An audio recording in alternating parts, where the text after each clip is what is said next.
आमची love story म्हणजे की आमचं लग्न इतक्या सहजासहजी झालेलं नाहीये आणि आमचा एक डिसिजन कधी वाटलं नव्हतं की आम्ही दोघं कधी लग्न करू शकतो. पण मित्रांनो, मेन गोष्ट ही आहे, आजही आमच्या घरामध्ये त्या गोष्टीसाठी भांडणं होतात की पहिला प्रपोज कुणी केला.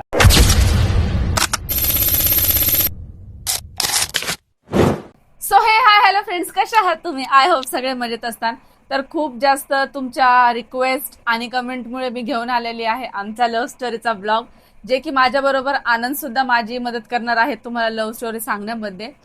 तर जास्त बडबड न करता डायरेक्टली आपला व्हिडिओ स्टार्ट करूयात. अजिबात स्किप करू नका एंडिंग पर्यंत, तर नक्की बघा. सो फ्रेंड्स, सगळ्यात आधी आम्ही भेटलो माझ्या चुलत बहिणीच्या साखरपुड्यामध्ये आणि यांच्या सख्ख्या भावाच्या साखरपुड्यामध्ये. म्हणजे की माझी बहीण आणि यांच्या भावाचा सक्का भाऊ. साखरपुडा, सक्का भाऊ सेकंड नंबरचा. तर त्यांच्या साखरपुड्यामध्ये आमची भेट झाली होती. तर त्या म्हणजे ती पहिलीच नजर अशी होती की अनोळखी माणूस होता. ती नजर काय भरपूर काय सांगून गेली आम्हाला. तर ती नजर एक वेगळीच होती, म्हणजे नाही का, first impression is a last impression, असं काहीतरी घडलं होतं आमच्या लाईफमध्ये. तर एकमेकांना आम्ही बघितलं, बट आम्हाला माहिती नव्हतं की हे ऍक्च्युअल मध्ये आहेत तरी कोण. आता नवरी आणि नवरदेवच्या साखरपुड्यामध्ये भरपूर माणसं येतात, तर त्या हिशोबानेच आम्ही तिथे गेलो होतो. तर त्या साखरपुड्यामध्ये खूप काही घडलं, मस्ती बिस्ती झाली. म्हणजे पहिलं एकमेकांचं आमचं आय कॉन्टॅक्ट झालं पहिली गोष्ट तर. बस आमचं फक्त आय कॉन्टॅक्ट झालं त्या टायमिंगला. बस तेवढंच आम्ही भेटलो, त्याच्यानंतर आम्ही भेटलेलो नाही. त्याच्यानंतर आम्ही, आणि ही जी पहिली भेट होती आमची साखरपुड्याची, ती झाली 2016 मध्ये. आणि- एकदम करेक्ट 2016 मध्ये आम्ही दोघांनी फक्त अशी एक नजर अशी बघितली होती आनंद. तर ते झालं, तर मग त्याच्या 4 ते 5 महिन्यामध्येच माझ्या मोठ्या भावाचं हा. लग्न ठरलं. म्हणजे असं होतं की फक्त यांच्या भावाचा साखरपुडा करून ठेवायचा होता आणि मोठ्या भावाचं लग्न झाल्यानंतरच यांच्या भावाचं लग्न होणार होतं, कारण की यांच्या भावाचं आणि माझ्या बहिणीची लव्ह मॅरेज होती, म्हणून ते साखरपुडा करून ठेवणं त्यांना खूप गरजेचं होतं. म्हणून त्याच्यानंतर आम्ही कधी भेटलो की यांच्या मोठ्या भावाच्या लग्नामध्ये भेटलो. लग्न होतं बीड जिल्ह्यात. बीड जिल्ह्यात म्हणजे की मी लाईफ मध्ये फर्स्ट टाइम गावाला जाणार होते आणि मी असं फक्त गाव वगैरे टीव्ही वगैरे मध्येच बघितलं होतं की काय असतं कसं असतं. तर मी खूप एक्साइटेड होते गावात जाण्यासाठी, आणि प्लस त्याच्यामध्ये लग्न पण होतं. तर लग्न दुसऱ्या दिवशी होतं, तर एक दिवस आधीच जावं लागतं ना सगळ्या पाहुण्यांना. तर मित्रांनो, यांना काय गावाकडलं माहित नव्हतं.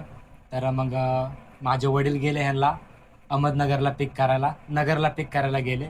मग हे आले, नंतर मग मला दिसली, अरे यार म्हणलं ही तीच पोरगी आहे म्हटलं जिला मी साखरपुड्यामध्ये पाहिलं होतं. पहिली गोष्ट तर ते गावाचं वातावरण, तिथलं क्लायमेट वगैरे बघून मला इतकी खुशी झाली, इतकं छान वाटत होतं. ते लग्नाचा टायमिंग होता, तर त्यावेळेस मेहंदी वगैरे ऑब्व्हियसली सगळे काढणारच, आणि मला मेहंदी थोडेफार येतेच पहिल्यापासून. मग मेहंदी काढत बसले होते, मला काय कुठं दिसले नाही ते, आणि मग मी मेहंदी काढत बसली होती. एक अशा ओटा होता ना, ओटाच होता, मातीचा, गावाकडचा ओटा. हा मातीचा असा ओटा होता, तिथे मी बसले होते, मेहंदी काढत होते.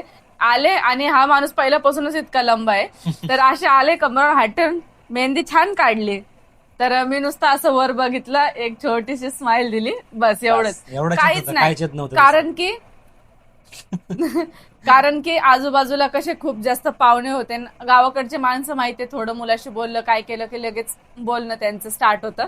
तर त्यामुळं कसं आम्ही जास्त बोलायचो ना, जास्त आमच्यामध्ये आय कॉन्टॅक्टच व्हायचं. म्हणजे फक्त असं बघणं, हसणं, छोटीशी स्माइल देणं, जोक मारणं, जोकवर हसणं, आणि मग त्यानंतर मेहंदी वगैरे काढून झाली. मग संध्याकाळ झाली, दुसऱ्या दिवशी होतं लग्न. तिथे खूप एन्जॉय केला आम्ही. रात्री लाईट वगैरे गावाकडे बंद, त्या दिवशी बंद होती ना लाईट, गावाकडे लाईट बंद होती. गावाकडे लाईट नव्हती.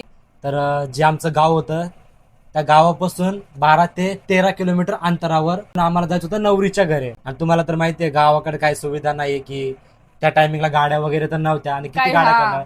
तर आणि त्या खूप जास्त टायमिंगला पाहुणे होते तेव्हा, पाहुणे तर कारण की भरपूर यांच्या आले होते. घरातलं पहिलं लग्न होतं ना. बरोबर. तर तर मग माझ्या पप्पाने आहे ना, मोठी काय बोलतात त्याला, ट्रक केली होती. त्या ट्रक मध्ये सगळे बसले होते, कोणी टपाडावर बसलं होतं, कोणी आतमध्ये बसलं होतं. आणि मी फर्स्ट टाइम असं लग्न बघितलं जिथे पूर्ण वरड चाललंय ट्रक मध्ये बसून. त्या ट्रक मध्ये खूप जास्त माणसं, आणि ह्यांचे सगळे मित्र वर, आणि हे माझ्या बाजूला तिथे ट्रक मध्ये, आणि माझ्या बाजूला मम्मी पप्पा सगळं होते. आणि मम्मी मला अशी रागाने बघते की हा मुलगा सगळं सोडून इथं का यो बसतोय म्हणून. तर हे येऊन बसले तिथं. मग आमच्या गप्पा गोष्टी चालू झाल्या, मस्ती वगैरे करत मग आम्ही नवरीच्या दारात पोहोचलो लग्नासाठी. हा. मग तिथं सगळे उतरले, आम्ही तर फर्स्ट टाइम गेलो होतो. मे बी तुम्हाला माहित होतं का ताईचं काम? हा मला माहित होतं. तर ह्यांना माहिती होतं. मी फर्स्ट टाइम गेलते. तर मला फ्रेंड्स जेन्युइन सांगते मी, मला 1% सुद्धा असं वाटलं नव्हतं की तिथे कपडे चेंज करायला जागा नसणार आहे, वॉशरूमला जायला जागा नसणार आहे, तिथे काहीच पाणी नव्हतं. नसणार आहे, तिथे जेवण नसणार आहे, काहीच माहिती नव्हतं. तर तिथे फक्त मांडव असा बांधलेला होता. आणि मग आता जेंट्स लोक होते ते तर पटापट त्यांनी आपापले कपडे कुठे कुठे चेंज करून घेतले. बरोबर. आम्ही आलोय मुंबईवरून, आम्हाला काहीच माहित नाही की कसं काय कुठं करायचंय. तर मी असे कपडे घेऊन माझ्या हातात थांबले आणि इकडे तिकडे बघते की मी काय करू. मग हे आले माझ्यापाशी, म्हणले काय झालं. तर पहिले हे आले का लगेच मी इकडे तिकडे बघायचे कोणी बघतंय का. तर मी म्हंटल की काय कपडे चेंज करायचे, कुठं काय करायचं काय समजतच नाही मला. तर ते मला बोलले की एक काम कर, तू ज्या ट्रक मध्ये आम्ही आलो का, तर ती ट्रक पूर्ण मोकळी झाली होती ना, हा. पाहुणे उतरले होते तेव्हा. ताडपत्री होती त्याला. हा, तर त्याला अशी ही लावलेली होती काय, ताडपत्री. हा ताडपत्री होती लावलेली. तर ते मला बोलले तू ते खाली कर आणि आतमध्ये कपडे चेंज कर, मी बाहेर थांबतो. म्हटलं ठीक आहे चालेल. मग मी आतमध्ये गेले, कपडे वगैरे चेंज केले आणि मग तिथंच बसून मग मी मेकअप केला. त्यांना म्हणलं तुम्ही जावा आता. मला तहान लागली, मग मी म्हटलं मला पाणी पाहिजे. मग मला पाणी आणून दिलं. मग विचारत भूक लागलीये का, म्हटलं सकाळपासून काही खाल्लेलं नाही, भूक तर लागलीये. तर मला त्यांनी भेळ आणून दिली. त्या गावामध्ये काय भेटत पण नव्हतं, पण काय माहिती कुठून भेळ आणली ते मला काय माहिती नाही, बट ठीक आहे आणून दिली. तर भेळ खाल्ली, फर्स्ट टाइम खाल्ली असं मला वाटतं. हा, फर्स्ट टाइम खाल्ली. तर मग असं वाटलं की चल कोणीतरी आपली केअर करते, कोणीतरी आपल्या बरोबर एवढं चांगलं बोलतंय. आणि ती फर्स्ट टाइमच आम्ही भेटलेलो होतो. कारण की जेव्हा मी साखरपुड्यात बघितलं होतं ना, तेव्हा मला लय राग आला होता.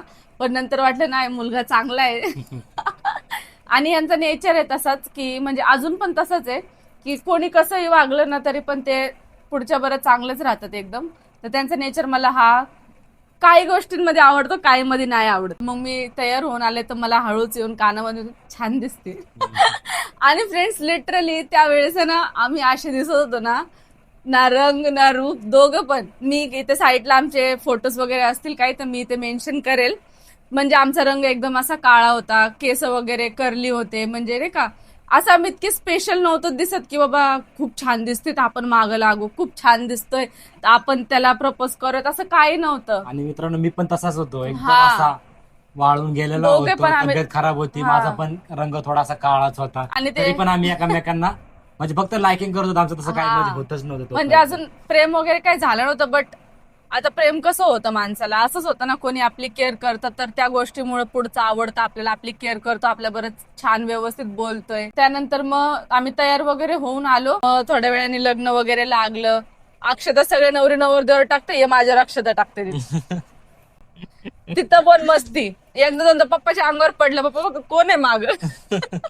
लग्न झालं का सगळेजण जेवणासाठी इकडे तिकडे पळतात. मला ऐकतं असं ताट बनवून यांनी आणून दिलं होतं जेवायसाठी. तर एक चांगलं वाटत होतं की चला आणून दिले कोणीतरी आपल्याला. मी लय इकडे तिकडे बघायला लागले, मला हे कुठं दिसलेच नाही. म्हणलं कुठं गेला आनंद, काही आणि मी आरेतुरेच करायची पहिले, आता काहीच नव्हतं. म्हटलं कुठं गेला, तर काहीच नसताना प्रेम नाही काय नाही, तरी पण तो एक वेगळ्याच प्रकारचा राग होता मला की हा कुठे गायब झाला मला सोडून.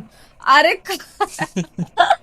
माझं मला समजत नव्हतं की कशामुळे असं झालं की मला राग येतोय. मला थोड्या वेळाने कळालं की ते नाही का नवरदेव बरोबर जातात पाया वगैरे पडण्यासाठी, तर हे त्यांच्या बरोबर गेले होते. मी तिच्या जवळ आलो ना, मला बोलतच नसायची. मी म्हणलं हिला अचानक काय झालंय, म्हणजे झालंय तरी काय. मी हिला विचारलं 1-2 वेळा काय झालंय, आणि हिचा पहिल्यापासून स्वभाव असाच आहे, हिला काय असं राग वगैरे आला नाही, बोलतच नाही, 1-1, 2-2 तास बोलत नाही.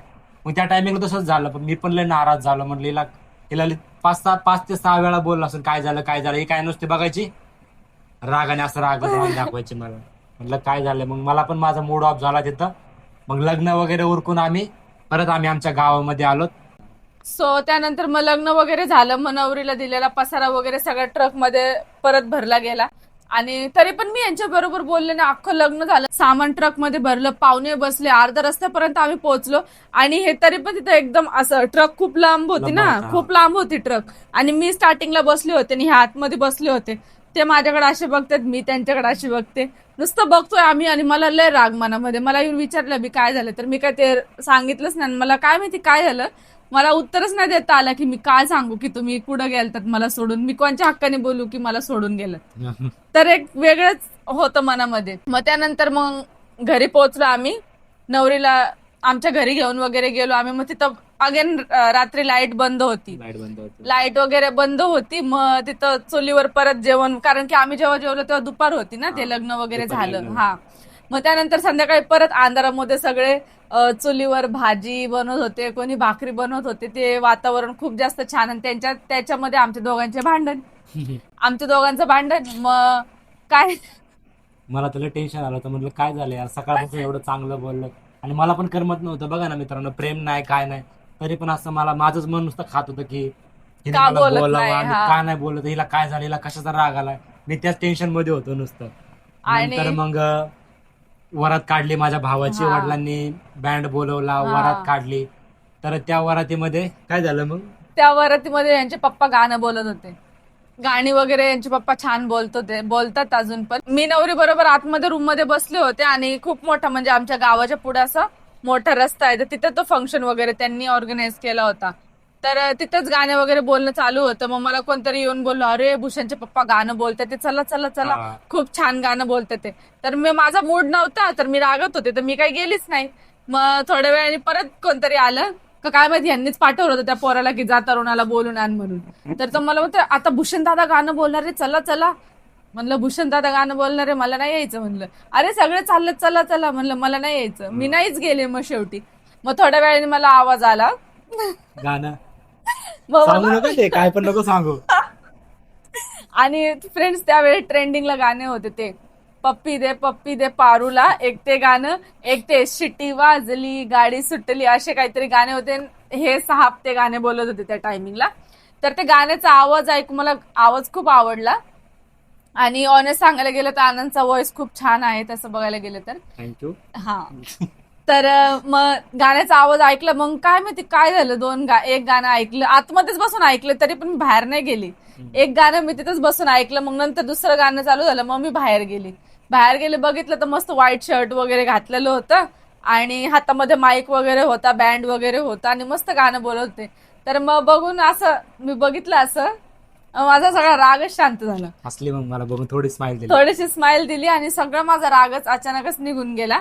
मग त्यांना वाटलं आता हसली तर आता तरी विचारावं आपण जाऊन की काय झालं होतं बाबा.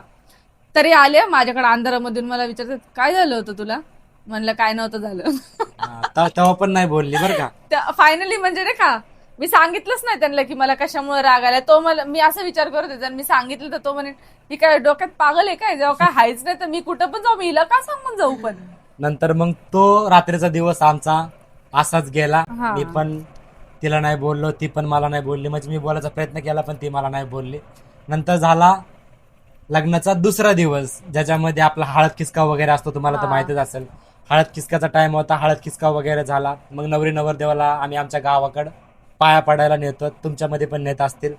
तर मग तिथं मंदिरात गेल्यावर घडलं काही असं की मी जो प्रश्न आनंदला विचारला त्या प्रश्नाने आमचं पूर्ण आयुष्यच बदलून गेलं. तिने मला इंग्लिशमध्ये असा प्रश्न विचारला, मी डायरेक्टच शॉक झालो. पहिलं प्रपोज कोणी केला, त्यांनी केला का मी मी केला, याच्यावर आम्ही दोघं अजून पण भांडतो. ते म्हणतात मी नाही केला, मी म्हणते मी नाही केला. जर तुम्हाला काय वाटतं की आमच्या दोघांपैकी कोणी हा फर्स्ट प्रपोज केला असेल एकमेकांमध्ये, आणि जे की मंदिरामध्ये गेलो होतो तर आम्ही तिथेच प्रपोज केलेला आहे. तर हे जर तुम्हाला ऐकायचं असेल तर पार्ट 2 नक्की बघा आणि चॅनलला सबस्क्राईब नक्की करा. भेटूयात नेक्स्ट व्हिडिओमध्ये. Bye bye.